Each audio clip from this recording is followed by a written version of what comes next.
Okay, let's unpack this.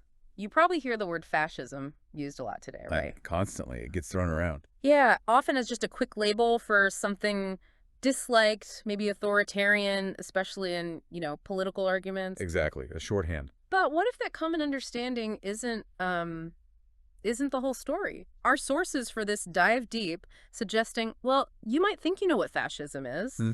but prepare for some, frankly, surprising insights that really challenge the popular narrative. It's definitely a topic that gets muddied. Right.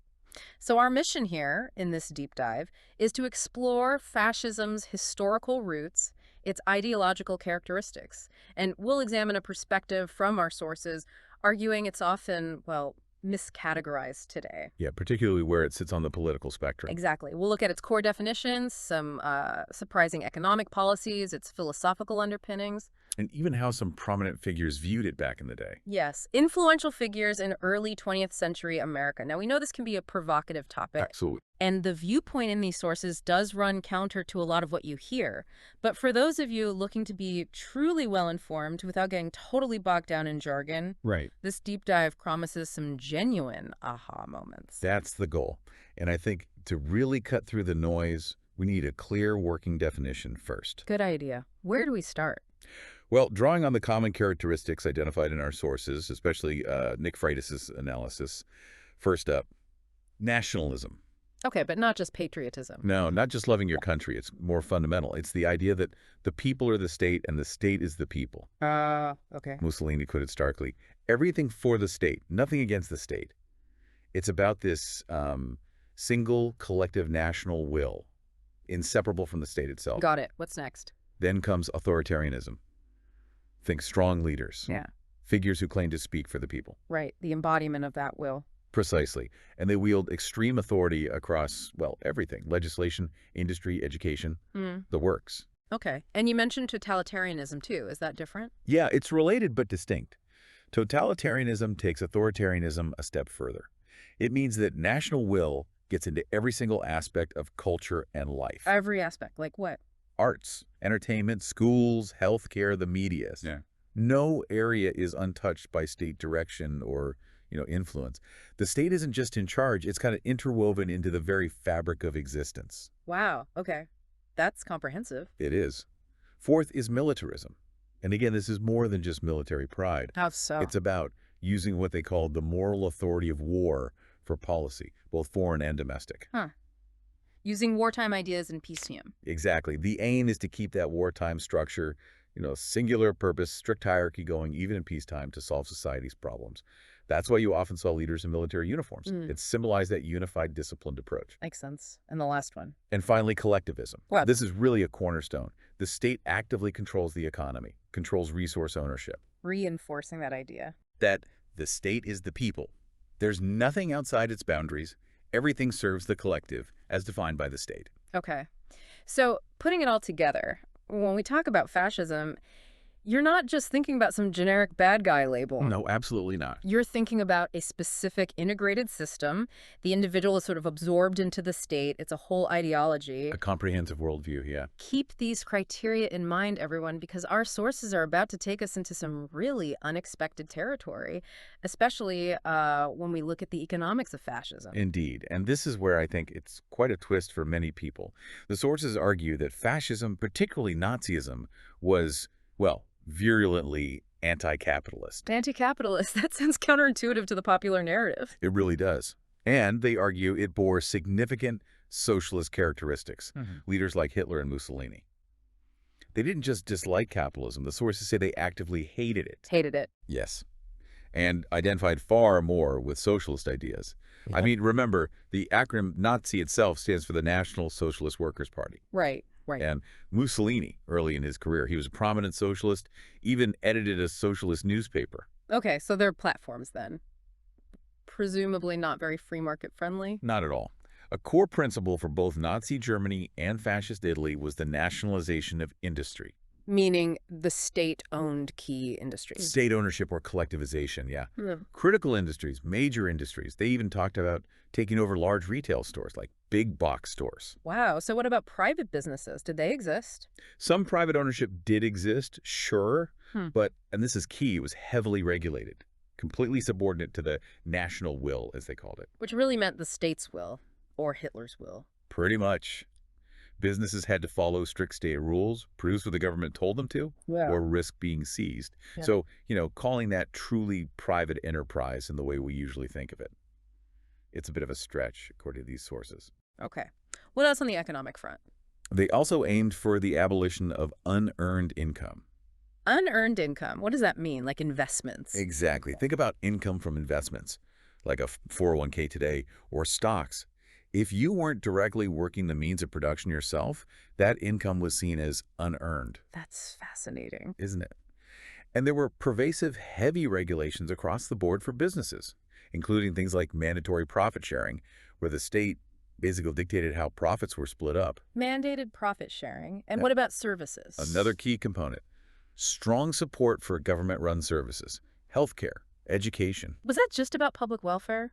The sources say it wasn't just that. It was seen as absolutely essential for totalitarian indoctrination, making sure everyone was aligned with the national will. Indoctrination. Okay. Look at the Nazi platform, for instance.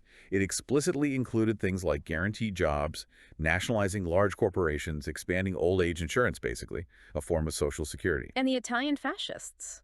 Their platform mentioned things like a one-time expropriation of all riches, seizing church property, nationalizing the arms industry, very state-centric policies.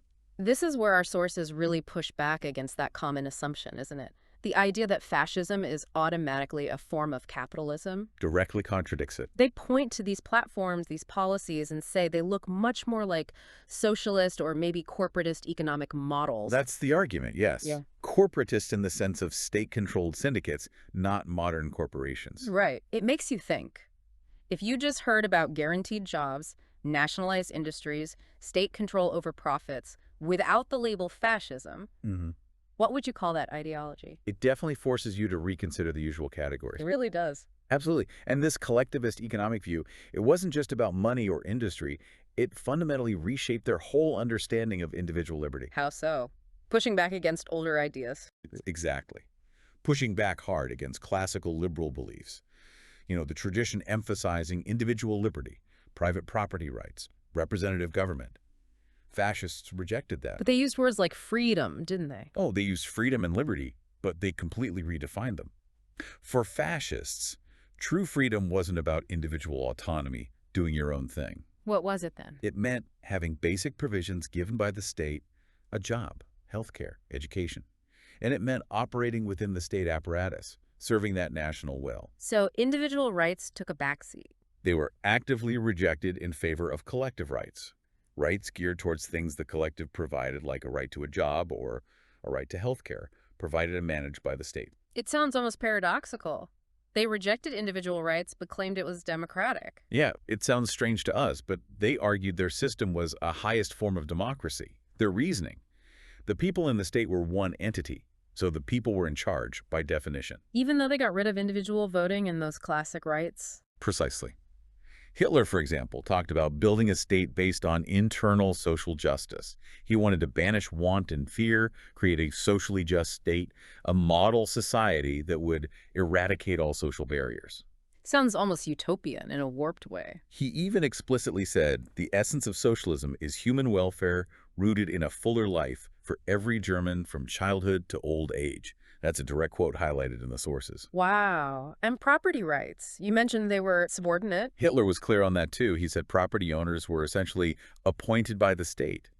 They had a duty not to use their property against the interests of others among his own people, and the state kept supervision. So this really forces us to reconsider our own definitions, doesn't it? What freedom means. It does. Our sources argue fascists didn't just ignore rights, they inverted the whole concept. The collective comes first, the individual second. And that alignment, they argue, looks more like certain left-wing ideals than classical liberalism. It's a challenging perspective. It raises a crucial question for you, the listener. When you think about freedom, how much is about individual autonomy, and how much is about the collective providing for its members? Where's the balance? That's a really powerful distinction to think about. And it brings us neatly to a crucial historical point our sources emphasize: the origins of Mussolini and Hitler themselves. Right. You mentioned they had socialist backgrounds. Significant socialist backgrounds. Mussolini, as we noted, edited Avanti, a major socialist newspaper back then. And Hitler's party name. The National Socialist Workers' Party. It wasn't hidden. It was right there in the name. So what happened? Why did they diverge from, say, Communist International Socialism? Well, Mussolini's break from international socialism wasn't necessarily a rejection of all socialist principles, according to these sources. It was more of a tactical shift. Tactical how? He disagreed with the international socialists on key issues, like whether Italy should enter World War I. He started to believe internationalism just didn't work in practice. His realization, apparently, was that people felt stronger ties to those within their own nation, their own culture, than they did to some abstract idea of workers in other countries. Nationalism was a more powerful force. Ah, okay. So national identity trumped class identity for him? That's the idea. Yeah. And the sources suggest something interesting about the intense hatred and fighting between communists and fascists later on. Was that? It wasn't just because their ideologies were polar opposites on every single issue. Often, it was because they were fiercely competing for the same people, the same base of support. Competing for the same voters, essentially. Yes, suggesting they had some similar overall objectives, especially regarding state control of the economy and human interaction, even if their approach, national versus international, differed. And Hitler, how did he define his socialism? He also made a point of distinguishing his socialism from Marxian socialism. He emphasized things like common good before own good, individual efficiency within the community, patriotism. Rooting it in national identity again. Exactly. He called it an Aryan Germanic institution. He actually declared socialism is the final concept of duty. The ethical duty of work not just for oneself, but also for one's fellow man's sake. Duty. Interesting phrasing. He even claimed his National Socialism took the best bits from both sides. National resolution from bourgeois tradition, and vital creative socialism from the teaching of Marxism. Trying to synthesize opposing traditions. That seems to be the claim. He also talked about creating a society with either castes nor ranks, giving equal rights to groups previously denied them. Again, language that sounds surprisingly progressive or at least populist on the surface. This is a really crucial point, isn't it? Because it directly challenges that neat separation we often imagine between fascism and all forms of socialism. It absolutely does. Our sources are suggesting the national part wasn't a total rejection of socialist ideas, but maybe a variant of them, using national identity as the vehicle. A nationally focused collectivism, you could say. What's truly fascinating here is how these leaders managed to leverage that powerful feeling of national identity to implement policies that had these really distinct socialist flavors. It forces you to seriously reconsider where these ideologies actually belong on that traditional left-right spectrum. Right. And if you connect that realization to the broader historical picture, it starts to explain something else the sources highlight. Yeah. Why some American progressives back in the 1920s and 30s initially looked at fascism quite Favorably towards Mussolini and Hitler. Initially, yes, before the full scale of the atrocities became widely known, and crucially, before the Axis invaded the Soviet Union. Okay, who are we talking about? Well, consider someone like Lincoln Steffens, a famous muckraking journalist. Yeah. He'd visited Soviet Russia and said, "I have seen the future and it works." Right, famous quote. But he also praised Mussolini, called him a divine dictator. He even talked about the Russian-Italian method, suggesting he saw little difference between Soviet communism and Italian fascism back then. Wow. Okay. Who else? Charles Beard, a hugely influential economic historian. His interpretation of the U.S. Constitution is still debated. He described Italian fascism as, and this is a quote, "beyond question. It is an amazing experiment reconciling individualism and socialism, politics and technology and national destiny." Amazing experiment. That's strong language. It is. And these weren't fringe figures. Then there's Hugh Johnson. Hugh Johnson, didn't he work on the New Deal? Yes, major figure. He was involved in Woodrow Wilson's War Industries Board during WWI, which ran a very centralized, almost socialist-style economy for the war effort. Then he headed up FDR's National Recovery Administration, the NRA. The Blue Eagle program, right? That's the one. Now, Johnson openly admired Mussolini. He apparently hung Mussolini's picture in his office. Seriously? And according to the sources, he handed out a fascist tract called The Corporate State at a Democratic National Convention. What was a corporate state about? Not big business. No, not corporations as we think of them. It was about that corporatist model, organizing trade unions and industries into state-controlled bodies. Very much the Italian fascist model. Johnson explicitly advocated following Mussolini's example. So a key New Deal architect admired Mussolini's system. He held huge public rallies under that Blue Eagle symbol, pushing for compliance with government regulations, arguing, we planned in war, we can plan in peace. It was a very top-down approach. And finally, any others? One more big one, H.G. Wells, the famous Fabian socialist science fiction writer. War of the Worlds, H.G. Wells. That's him. He advocated for a phoenix-like rebirth of progressivism, needing strong leadership, strong economic direction from the state. And he famously, perhaps infamously, described his ideal as liberal fascism or enlightened Nazism. Liberal fascism, that's quite a phrase. It is jarring to hear today, absolutely. These aren't minor players, these are intellectual giants, major figures who shaped American progressive thought. The sources here paint a completely different picture of how fascism was initially seen by some on the left.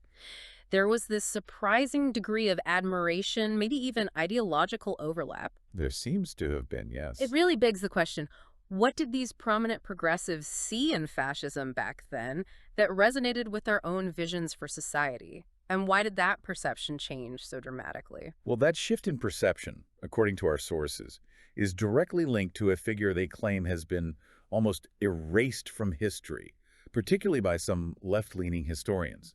Raised? Who? A philosopher named Giovanni Janelli, often called the philosopher of fascism. Gentile. I haven't heard much about him. And the sources argue that's possibly deliberate, because confronting his actual beliefs makes the standard narrative more complicated. Okay, so what were his core ideas? Gentile envisioned what he called a true democracy. But it wasn't about individual rights. It was one where individuals willingly subordinate themselves to the state. Subordinate themselves. Yeah. He contrasted this sharply with liberal democracy, which he basically dismissed as too individualistic, too selfish. And his own background. Critically, Gentile was himself a committed socialist. He saw fascism not as the opposite of socialism, but as a form of socialism, indeed its most workable form. How could he see fascism as socialist? His reasoning was that it uniquely mobilized people using both national identity and class consciousness, making fascists, in his view, essentially socialists with a national identity. Socialists with a national identity. For Gentile, all private action had to serve society.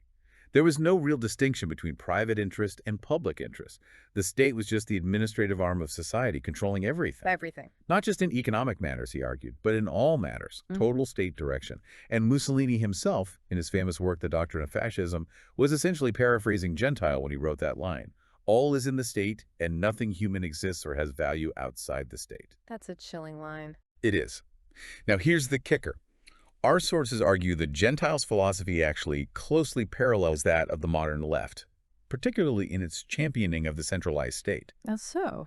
They point to the expansion of state control over various sectors today, healthcare, banking, education, energy, and suggest this mirrors the kind of state-directed capitalism or corporatism that fascists implemented, rooted in Gentiles' ideas about the state's primacy. That's a very provocative connection they're drawing. Extremely provocative. So this is a really profound insight from our sources. If Gentile is the intellectual architect of fascism, this committed socialist, and his ideas about the state and the collective align so strongly with what we've heard about fascist policy, then you're looking at a very different ideological landscape than maybe you've been taught. It forces us to question those convenient boxes we put political philosophies into. Absolutely. And that leads us right to the final piece of the argument from these sources, the idea that after World War II, there was a conscious effort to rebrand fascism. Rebrand it. Well, the argument goes like this. After the world saw the absolute horrors of the concentration camps, the sheer brutality, many progressive intellectuals who had previously admired some aspects of fascist statism. Like the ones we mentioned earlier, Steffens, Wells. Exactly. They realized their own views on state power and collective identity were, perhaps, suspiciously close to those of Mussolini and Hitler. An uncomfortable realization, to say the least. I can imagine. So what did they do? The sources claim they essentially redefined fascism and Nazism to remove our association with it. They actively worked to shift it, in the public consciousness, out of the left-wing column where Gentile and its economic policies might place it. And firmly into the right-wing column. Precisely. And this rebranding, the sources argue, is what leads to some of the confusion today. It creates, as one source puts it, the bizarre phenomenon where somebody can go up to Benjamin Netanyahu and call him a Nazi, despite the huge historical and ideological disconnect. Because the definition itself got shifted. That's the claim. It's also important to remember, as the sources point out, that Marxists and socialists themselves, starting way back in 1928, worked very hard to distinguish themselves from fascism. Why then? Competition for power, ideological nuances. Yeah. But that distinction became absolute after the Axis powers invaded the Soviet Union. That forced a clear choice, and the American left, broadly speaking, sided with the communists against the fascists, cementing that separation in the popular mind. So if these sources are correct, what we often see today, fascism being treated purely as a far-right phenomenon, is the result of this historical repositioning, a deliberate redefining of the term after the fact. That's the core argument presented in these materials, yes. It completely flips the script on how we typically categorize these political concepts. It suggests our common understanding might be more of a post hoc reinterpretation than a reflection of consistent historical reality. It certainly challenges us to look deeper. So maybe to summarize this whole deep dive, Yeah. we've really unpacked those core elements of fascism, right? Yeah, nationalism, authoritarianism, totalitarianism, militarism, and that crucial collectivism. Right. And we've seen its surprisingly anti-capitalist, collectivist economic policies, its explicit rejection of classical individual liberties for those collective rights, And the socialist backgrounds of its key leaders, Mussolini and Hitler. plus that early, often overlooked admiration from some prominent American progressives, Steffens, Beard, Johnson, Wells. and the profound intellectual role of Giovanni Gentile, the socialist philosopher of fascism. All of which, taken together, points towards a categorization, or at least a complexity, that fundamentally challenges the simple popular narrative. Now, we want to be really clear here. This deep dive has aimed to impartially convey the perspective presented in our sources. Absolutely. We're reporting on their analysis. Understanding these complex ideologies, wherever they sit, requires intellectual honesty, looking at their actual characteristics, their stated platforms, rather than just using labels as, a political bludgeon. Exactly. And the sources themselves argue that recognizing these historical links, these ideological connections, it doesn't mean everyone on the left is secretly a fascist, or that every aspect of these ideologies was evil from the start.